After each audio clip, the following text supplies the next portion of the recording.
नमस्कार, मैं हिमांशु जर्नलिस्ट स्वागत करता हूं हिमांशु जर्नलिस्ट के यूट्यूब चैनल पर एक विशेष programme prime time with Himanshu journalist. देखिए, बिहार का चुनाव है और आज बिहार के चुनाव में जो कुछ हुआ है ना, शायद ही इतने दिन पहले जो कैंपेन चला और आज जो कैंपेन चला, इनमें जमीन और आसमान का अंतर है। देखिए, आज प्रधानमंत्री नरेंद्र मोदी हो या योगी आदित्यनाथ हो या अमित शाह हो या तेज प्रताप यादव हो या तेजस्वी यादव हो, लल्लन सिंह हो, नीतीश कुमार हो, सभी ने अपने अपने तरीके से चुनावी कैंपेन किया और अपने कार्यकर्ताओं के अंदर, नेताओं के अंदर एक अलग प्रकार का जोश भरा। प्रधानमंत्री नरेंद्र मोदी पर पहले हम चर्चा कर लेते हैं। प्रधानमंत्री नरेंद्र मोदी ने कहा कि आरजेडी को कांग्रेस की संगत का असर पड़ गया है। कांग्रेस को भगवान राम से नफरत और आरजेडी को भी भगवान राम से नफरत हो गई है।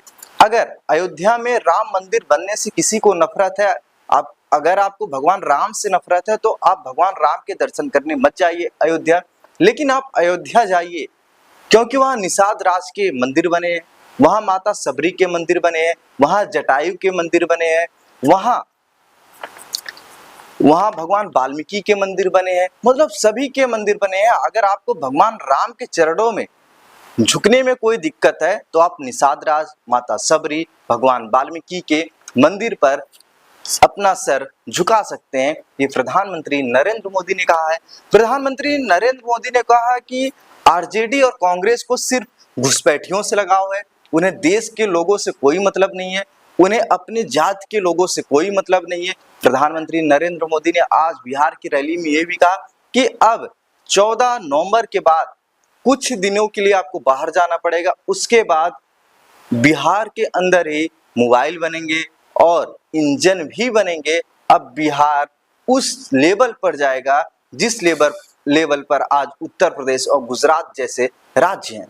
अब हम बात कर लेते हैं, कांग्रेस ने नीतीश कुमार पर एक बड़ा हमला बोला। प्रधानमंत्री नरेंद्र मोदी की पटना में हुई रोड शो के बाद नीतीश कुमार की अनुपस्थिति ने कांग्रेस को जदयू पर हमला करने का मौका दे दिया। कांग्रेस कह रही है कि लल्लन सिंह ने नीतीश कुमार को दरकिनार कर प्रधानमंत्री के बाद बिहार में अपनी स्थिति बना ली है, लेकिन बीजेपी और जदयू कह रही है कि नीतीश कुमार का पहले से कोई प्रोग्राम था, पार्टी के नेताओं के साथ मीटिंग थी, अलग चुनावी रणनीति बनाने की प्रक्रिया चल रही थी, इसीलिए लल्लन सिंह को भेजा गया था।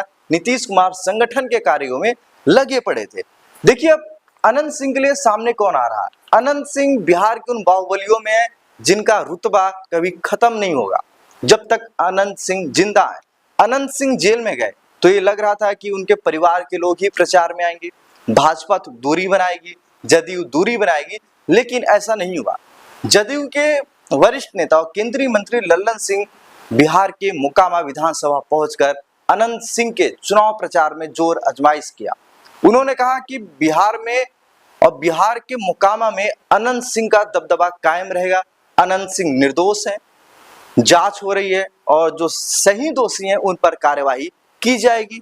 अब जो कमान है वो लल्लन सिंह संभाल लिए हैं, लेकिन जो खबर आ रही है कि ओबीसी और ईबीसी वोटों को साधने के लिए बिहार के उप मुख्यमंत्री सम्राट चौधरी भी मोकामा में प्रचार कर सकते हैं, चुनावी अभियान को जोर दे सकते हैं, क्योंकि तेजस्वी यादव मोकामा के अंदर प्रचार शुरू कर दिए हैं। उन्होंने अपनी रैली को मोकामा के अंदर कर दिया है। अब हम बात करते हैं कि बीजेपी ने अपना एक ऐसा ब्रह्मास्त्र उतारा है जो जीत की गारंटी सुनिश्चित कर देती है, चाहे वो महाराष्ट्र के अंदर हो, चाहे हरियाणा के अंदर हो, चाहे जिस राज्य के अंदर हो। बीजेपी के पास एक ऐसा ब्रह्मास्त्र है जो जीत की गारंटी को सुनिश्चित करता है। नाम है योगी आदित्यनाथ। योगी आदित्यनाथ आज बिहार में अपने चित परिचित अंदाज में लगे। उन्होंने एक बार फिर से उसी चित परिचित अंदाज में बटेंगे तो कटेंगे, एक रहेंगे तो सेफ रहेंगे। उन्होंने कहा जब तक हम बटे थे तब तक लोग हमारा इस्तेमाल कर रहे थे, जब से हम एक हो गए हैं तभी से लोग बिलबिला उठे हैं। मतलब योगी आदित्यनाथ आज पूरे रंग में थे, अपने पूरे फुल फॉर्म में थे और फुल फॉर्म में होकर बैटिंग कर रहे थे। आज योगी आदित्यनाथ ने बिहार की चुनावी रैली में एक ऐसा बयान दिया जिससे खलबली मच गई। योगी आदित्यनाथ ने बिहार के अंदर जनसभा को संबोधित करते हुए कहा कि महागठबंधन के अंदर 3 बंदर आ गए, महागठबंधन के अंदर 3 बंदर आ गए, अप्पू, टप्पू और पप्पू। पप्पू किसी का सुनता नहीं है और जो अप्पू है वो सच नहीं सुनता है और पप्पू सच नहीं बोलता है और टप्पू जो है अच्छा देख नहीं सकता। प्रधानमंत्री मोदी के बाद योगी आदित्यनाथ ने भी इस समय विरोधियों के ऊपर वार प्रतिवार करना शुरू कर दिया है। प्रधानमंत्री के बयान हो, चाहे आरजेडी ने कांग्रेस के सर पे कट्टा रख के अपना मुख्यमंत्री बनवा लिया, मतलब इस तरीके के जो बयान आए हैं बिहार की राजनीति में पूरी तरीके से सियासत गर्म कर दिया है। अब हम बात कर लेते हैं बिहार की उन विधानसभा सीटों के बारे में जिसमें जो प्रत्याशी हैं या तो 12 वोट से आ रहे हैं या तो 113 वोट से आ रहे हैं, मतलब 1000 वोट से कम हारे थे 2020 के विधानसभा चुनाव में। उन विधानसभा सीटों के बारे में बात कर लेते हैं। देखिए वो जो सीटें हैं रामगढ़ है, बरबीघा है, डेहरी है, भौरे विधानसभा है, बछवाड़ा विधानसभा है, बखरी विधानसभा है, परबत्ता विधानसभा है, चकाई विधानसभा सीट है। यहाँ पर जो प्रत्याशी हारे हैं या जो प्रत्याशी जीते हैं उनके बीच का जो अंतर है 12 वोट से लेकर 1000 वोट के बीच में ही अंतर है।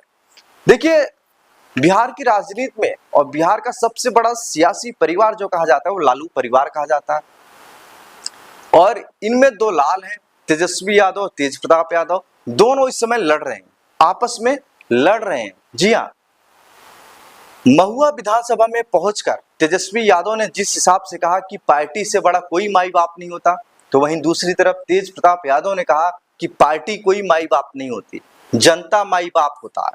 और इसके बाद जो राजनीतिक रणनीतिकार हैं या जो विश्लेषण करता हूं वो कह रहे हैं कि तेजस्वी से ज्यादा अच्छी समझ राजनीति के तेज प्रताप को है।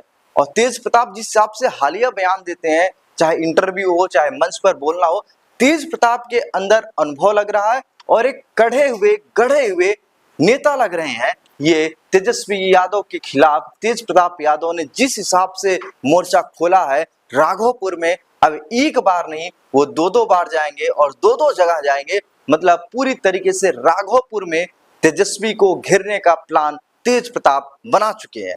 देखिए अब हम बात करते हैं कि जो सांसद बनने से चूके हैं 2024 के लोकसभा चुनाव में, जो प्रत्याशी सांसद बनने से चूके हैं अब उनमें विधायक बनने की चाह आ गई है। उनमें से जो 23 लोग हैं 23 में 18 ऐसे लोग हैं जो सांसदी का चुनाव लड़े थे लेकिन हार गए थे। इसमें भाजपा के भी हैं, जदयू के भी हैं, राजद के भी हैं, कांग्रेस के भी हैं, भाकपा के भी हैं, मतलब हर एक पार्टी के हैं।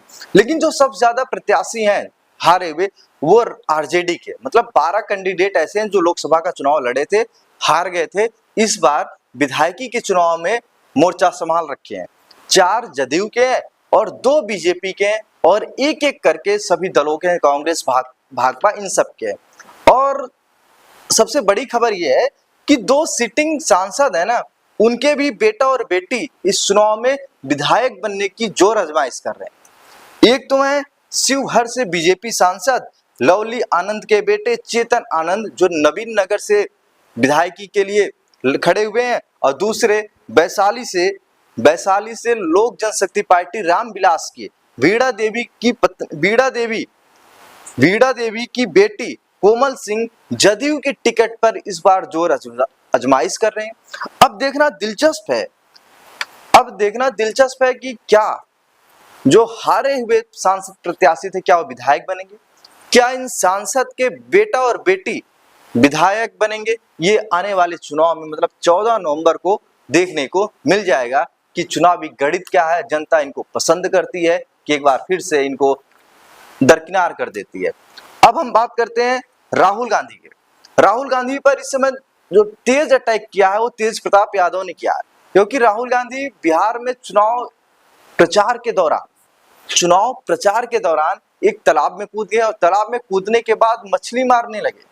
और मछली मारने की जो वीडियो या फोटो वायरल हुई, इस पे तेज प्रताप यादव ने कहा कि राहुल गांधी कहीं जलेबी बनाते हैं, कभी मिठाई बनाते हैं, कभी किचन वाला काम करने लगते हैं, कहीं मछली मारने लगते हैं। तो उनको राजनेता का काम छोड़कर यही सब करना चाहिए। इससे वोट नहीं मिलता, जनता के हितों को उठाएंगे तब वोट मिलेगा। जलेबी काटने से वोट नहीं मिलेगा, जनता के हितों को उठाएंगे तो उन्हें वोट मिलेगा।